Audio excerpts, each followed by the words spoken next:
हिंदू बांधवांनो, भगिनी आणि मातांनो, मगाशी भास्करराव बोलत होते तेव्हापासून यांचा आग्रह आहे, नाही जाऊ द्या, रविवार आहे, कोंबडी वडे तर झालेच पाहिजेत ना. आता त्याचं जे काय करायचं होतं पिसं काढायची ती तुम्हीच काढलेली आहात. कोंबडी चोराची पिसं तुम्हीच काढले. आणखीन काही नवीन उगवली असतील तर ती पण उपटून टाका. आणि मी इथे एवढा आलोय, उगाच माझं तोंड खराब करून घ्यायला आलेलं नाही. मी तुमच्यासाठी, मी विनायकना सांगितलं की हा जनसंवाद नाही, हा कुटुंब संवाद आहे. तुम्ही माझं कुटुंब आहात. आणि अनेकदा मी बोललेलो आहे की आजपर्यंत महाराष्ट्राला अनेक मुख्यमंत्री लाभले, यापुढे सुद्धा लाभतील. पण मी असा भाग्यवान आहे की अनपेक्षित मला मुख्यमंत्री व्हावं लागलं होतं. एक 2-2.5 वर्षाच्या कालखंडामध्ये मी काय केलं हे लोकांसमोर, तुमच्या समोर आहे. आणि कोणालाही नाही असं प्रेम, ते म्हणजे मला तुम्ही सगळेजण कुटुंबातलं एक सदस्य मानतात, हे माझं खूप मोठं भाग्य आहे. आणि म्हणूनच मी जनसंवाद हा शब्दच काढून टाकलेला आहे. कारण ते मन की बात, वन की बात ते सगळं तिकडे, आपल्याकडे ती दिल की बात आहे. दिल की बात. कारण मनामध्ये काळबेर असू शकतं, पण हृदयामध्ये नाही. आमच्या हृदयामध्ये राम आणि हाताला काम. आणि म्हणूनच तुम्ही पाहिलं असेल की गेले काही दिवस मी सुरुवात जी केली होती ती कल्याण लोकसभा मतदारसंघ,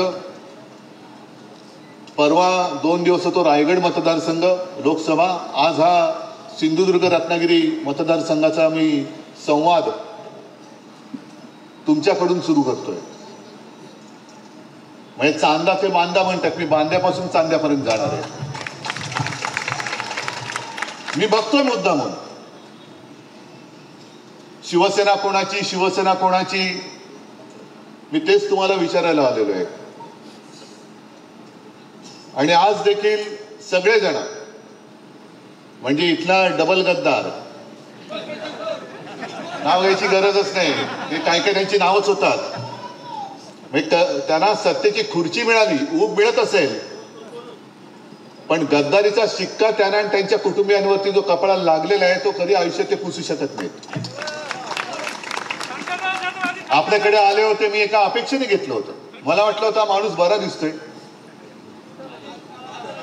दररोज, म्हणजे दर आठवड्याला, दर 15 दिवसांनी शिर्डीला जातात साईबाबांचं दर्शन घ्यायला. म्हटलं देवा धर्माचा माणूस दिसतोय, श्रद्धा आणि सबुरी. पण कोणत्याही पक्षावरती श्रद्धा नाही आणि थांबण्याची सबुरीच नाही. आणि आता भास्करराव काहीतरी सांगत होते, ते पुढच्या सभेत सांगा तांदळाचा किस्सा. काहीतरी तांदूळ वगैरे टाकतात असं म्हणतात, मला नाही माहिती. तर ही अशी सगळी माणसं, तेव्हा सुद्धा मी घेतलं होतं की जरा माणूस बरा दिसतोय.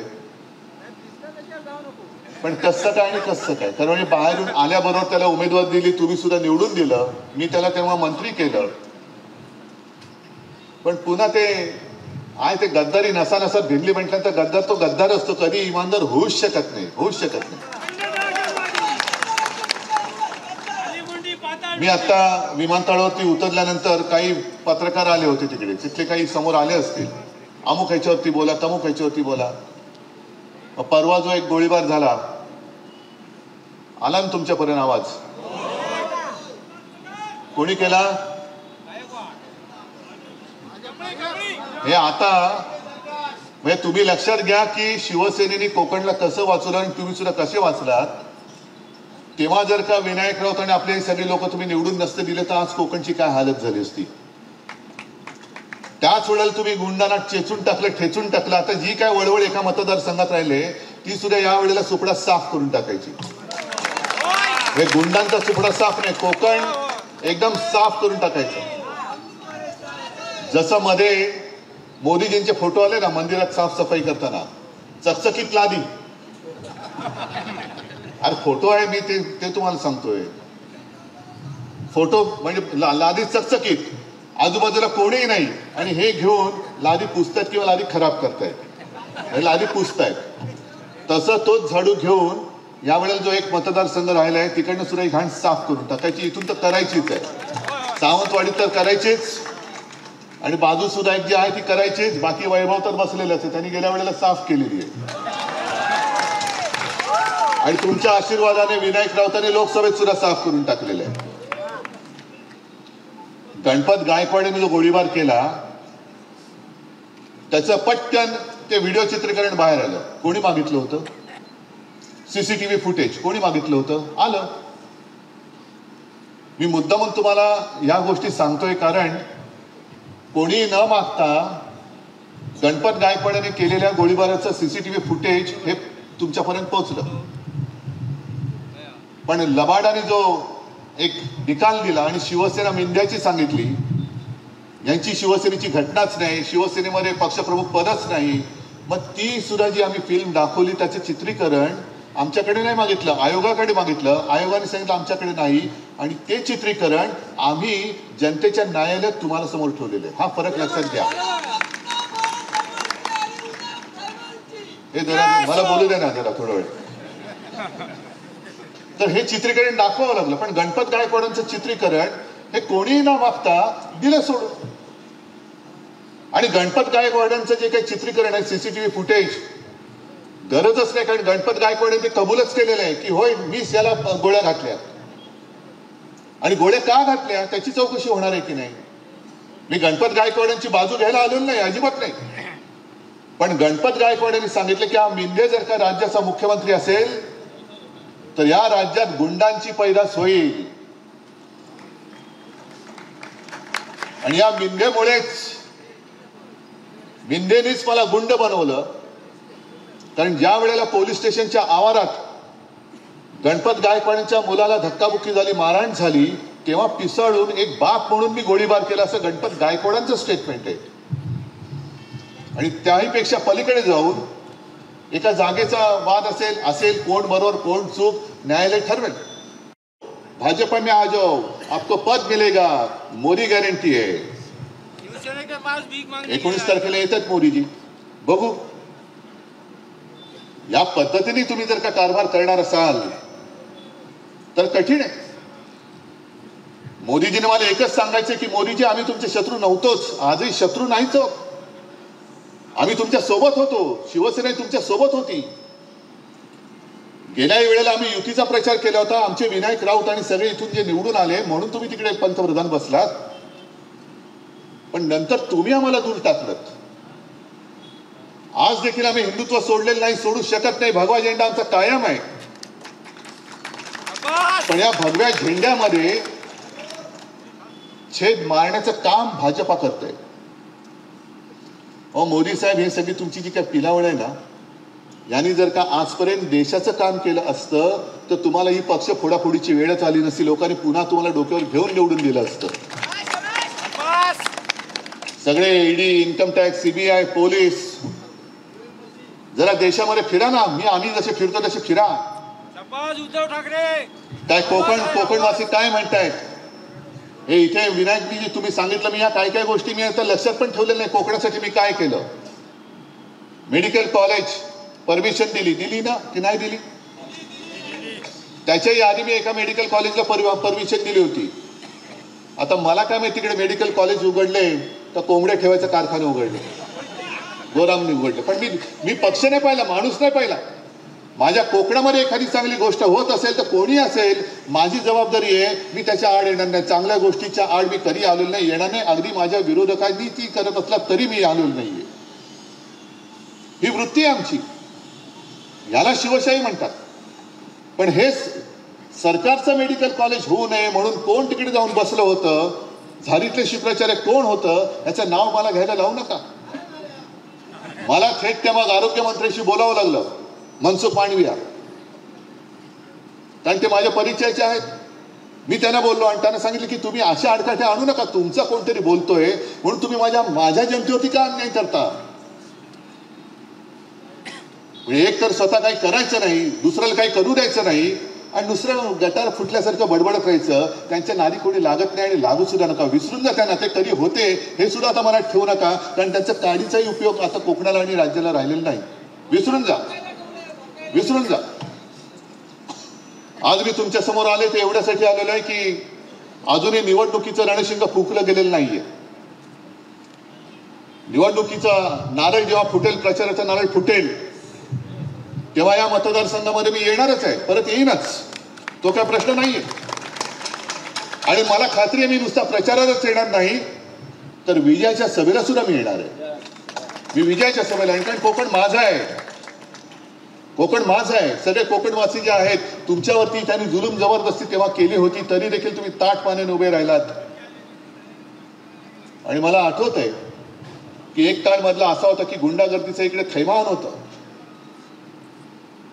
आपले गोवेकर काय, आणखीन सगळी ही नावं, वैभव बसलाय त्याच्या काकांचं, त्याच्यानंतर सत्यविजय श्रीधर नाईक, सत्यविजय भिसे, ही सगळी नावं, ही कशी कोण होती, काय होती, यांचा अजूनही पत्ता लागलेला नाही.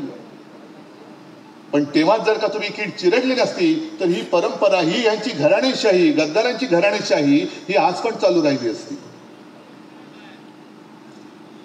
माझ्यासमोर मी मुख्यमंत्री असताना काही प्रकल्प जरूर आले होते. वैभव, तू पण आला होता, आपले सगळे इथली लोक आली होती.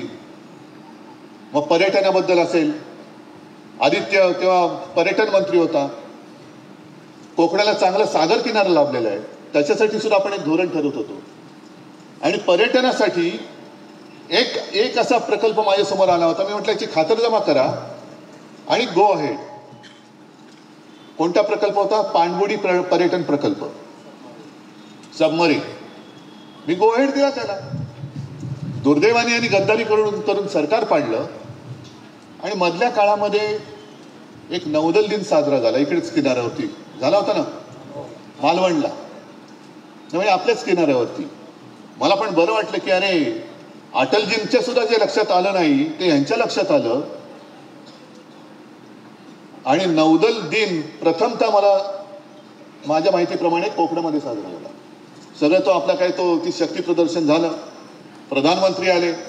माझी अशी अपेक्षा होती की प्रधानमंत्री पहिल्यांदा किंवा काही वर्षानंतर कोकणात येत असतील तर कोकणाला काहीतरी भरघोस देऊन जातील. कारण निसर्ग चक्रीवादळात आले नाहीत, टोकतेच्या वेळेला आले नाहीत. त्या संकटामध्ये एक पैसा त्यांनी महाराष्ट्राला दिला नाही, ना कोकणाला दिला ना महाराष्ट्राला दिला. अवकाळीचा पैसा दिला नाही, संकटात पैसा दिला नाही.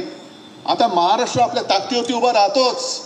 आणि महाराष्ट्र नुसता ताकदीवरती स्वतः उभा नाही राहत, तर स्वतःच्या ताकदीवरती देश सुद्धा उभा करतो. ही महाराष्ट्राची ख्याती आहे. पण मला असं वाटलं होतं की पंतप्रधान येत आहेत, काहीतरी भरघोस देऊन जातील. दिलं काहीच नाही.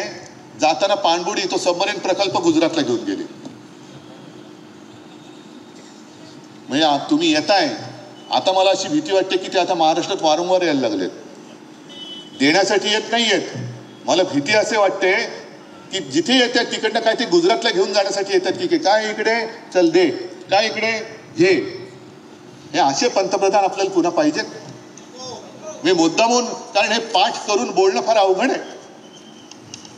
तुम्हाला जर मी आज सांगितलं की चला निवडणुकीच्या कामाला लागा, म्हणजे काय करणार तुम्ही? निवडणुकीच्या कामाला लागा म्हणजे काय? नुसतं ओरडत घोषणा देत फिरणार? तसं नका करू. ज्याप्रमाणे आता त्यांचा एक तो रथ फिरतोय, मोदी सरकार, मोदी सरकार. आणि एक गोष्ट मला खूप समाधानकारक वाटते की गावकरी त्यांना अडवतायत, महिला पुढे जाऊन अडवतायत, अधिकाऱ्यांना विचारतायत, अरे हे मोदी सरकार आहे की भारत सरकार आहे? भारत सरकार असताना तू मोदी सरकार कसं काय लिहू शकतो? देशाचं नाव बदलून तुम्ही भारताच्या ऐवजी मोदी ठेवलेत का? नाही, पण आमच्या योजना त्याला योजना तर आल्या नाहीच, पण योजना मोदी सरकारच्या आहेत का भारत सरकारच्या? म्हणजे आता सुद्धा माझ्या फोनमध्ये एक शेतकऱ्याचं रेकॉर्डिंग आहे. हल्ली त्यांनी फोन सुरू केले, तुमच्यापैकी पण काही जण आले असतील. बरोबर नंबर घेतात, मग विचारतात, आपण भास्करराव जाधव का? तर भास्करराव म्हणतात हो मीच.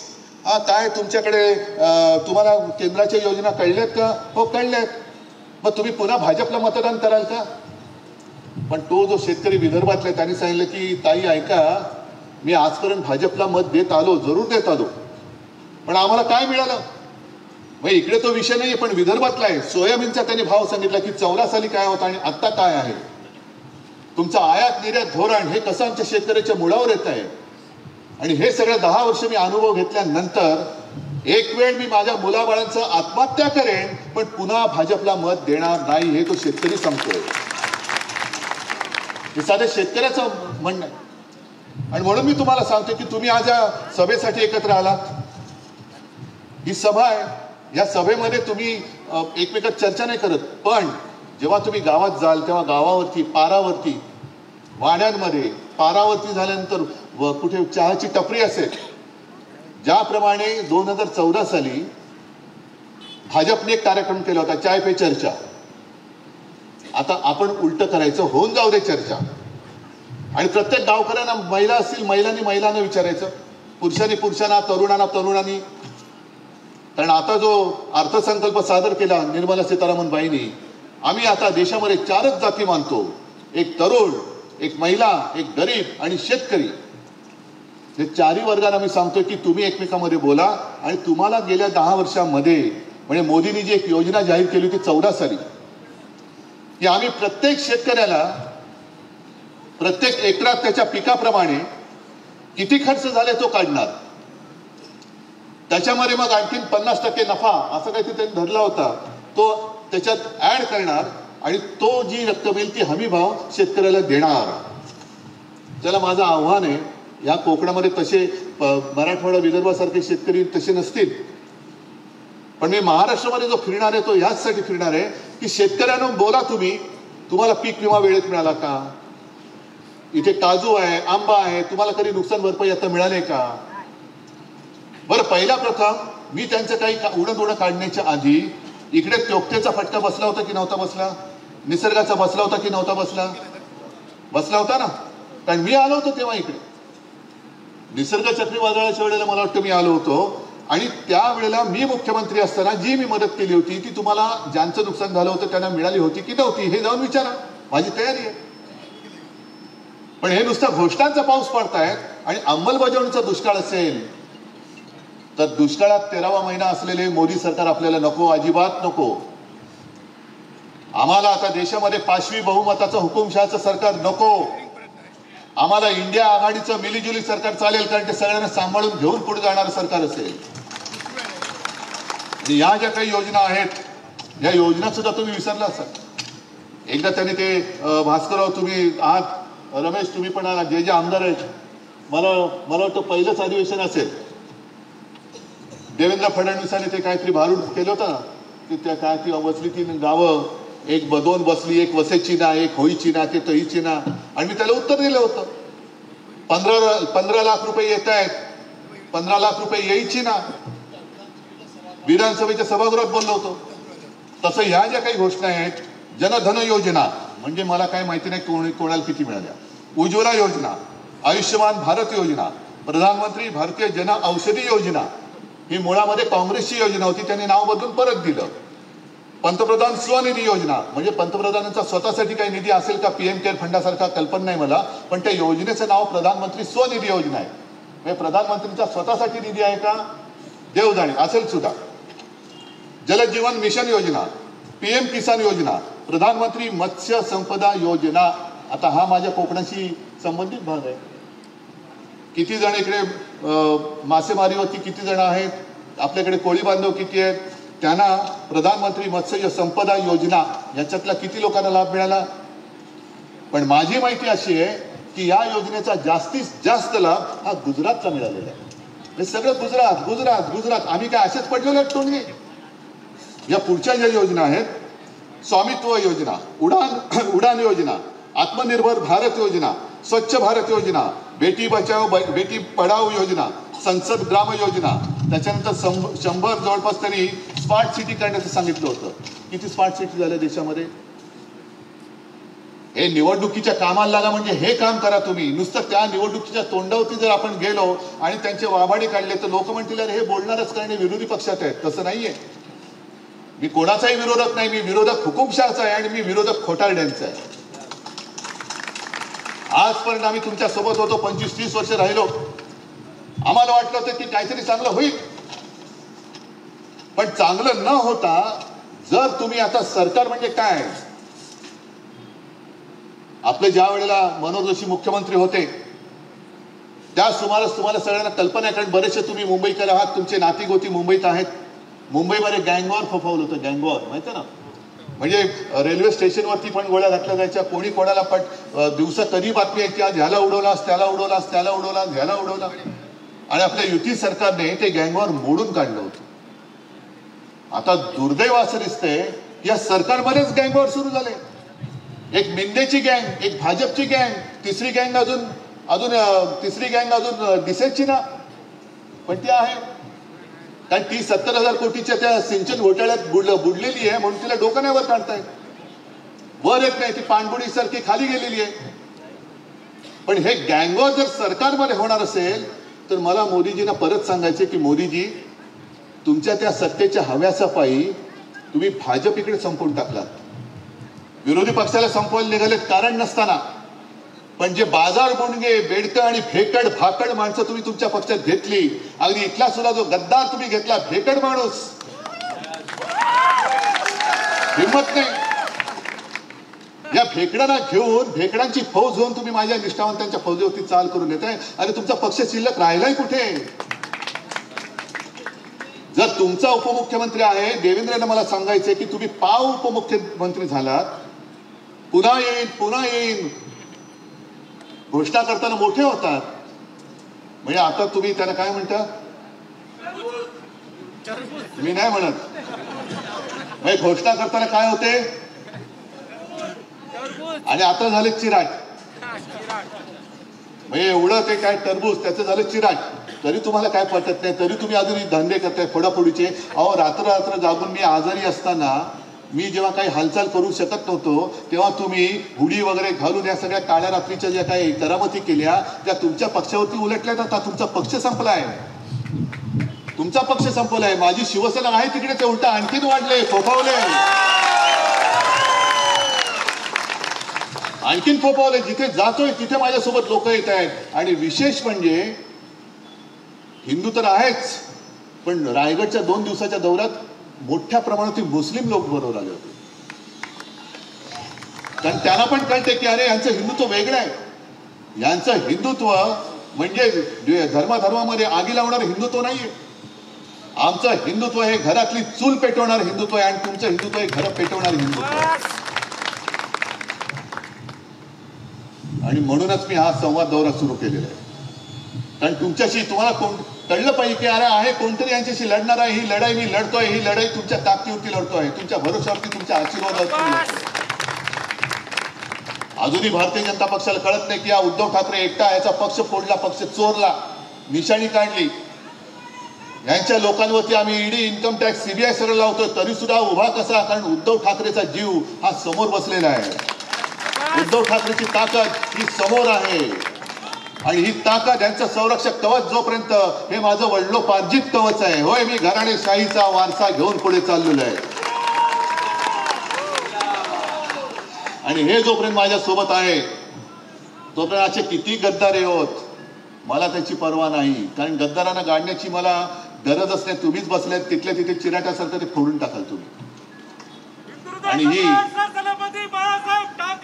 ही निवडणूक ही फार महत्वाची आहे. दरवेळेला निवडणूक ही महत्वाची असतेच, पण यावेळेची निवडणूक ही फार महत्वाची ती एवढ्यासाठी आहे की दरवेळेला 26 जानेवारीला आपण प्रजासत्ताक दिनाच्या शुभेच्छा देतो. हल्ली ते एक मोबाईलमुळे ते झाले, happy Ganpati Chaturthi, happy Diwali, happy new year, happy ते. तसं प्रजासत्ताक दिनाच्या पण शुभेच्छा.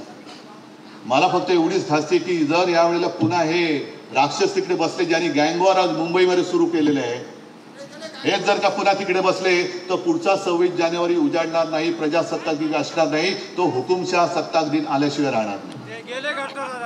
आणि त्याच्यासाठी तुम्हाला सर्वसामान्य जनतेला एकवटून ही हुकुमशाही गाडावी लागेल. आणि मला खात्री आहे की या उन्हामध्ये, कारण आता अजूनही फेब्रुवारीचा पहिला आठवडा आहे, निवडणुका तर मार्च एप्रिलमध्ये रणरणत्या उन्हामध्ये होणार, पण आज सुद्धा उन्हामध्ये तुम्ही आलात. आज तर रविवार, म्हणजे खरं कोंबडी चोराचा नाही, कोंबडी वड्याचा वार.